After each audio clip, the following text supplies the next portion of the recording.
is the unluckiest man in the world. He was just taking a nap on the plane, but when he landed, his country no longer existed. His passport, visa, and money, all invalid. Even his flight home was indefinitely canceled. At 45, Victor was about to be stranded in JFK Airport in New York for the next 18 years. Security brought him to an office where the supervisor tried to explain the situation. But after talking for a while, he realized that Victor didn't understand a word of English, so he had to express himself through his actions. So the potato chips are Krakosia. The Big Apple represents the Liberty Rebels. No more Krakosia. Okay? New government. Revolution.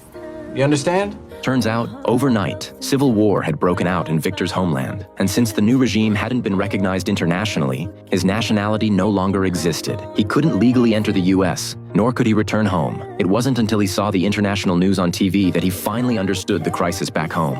Even in the middle of personal chaos, Victor stayed kind. When he saw a woman struggling to zip her suitcase, he stepped in to help, unaware that his meal vouchers, given earlier by the supervisor, were being blown away by the wind.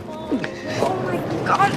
Oh my God! You broke my bag! By the time he realized, the suitcase was broken and the vouchers had been tossed in the trash. That night, Victor snuck into a waiting lounge, stacked some worn-out chairs together, and unplugged the light so he could get a little sleep.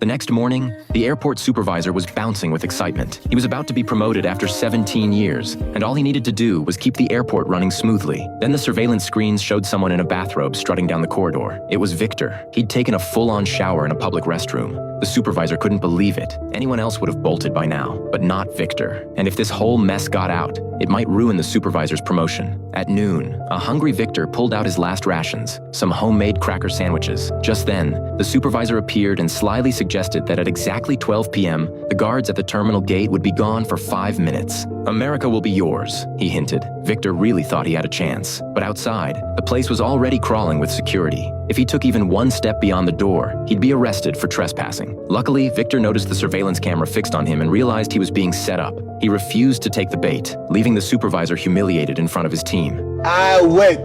Soon another problem emerged. How was he supposed to eat? That's when he spotted a woman returning a luggage cart and receiving a 25-cent refund. Most travelers don't care about change, but for Victor, a few coins means a burger. He started gathering every abandoned cart in the airport, stringing together a long trail of them. Coins poured out of the refund machine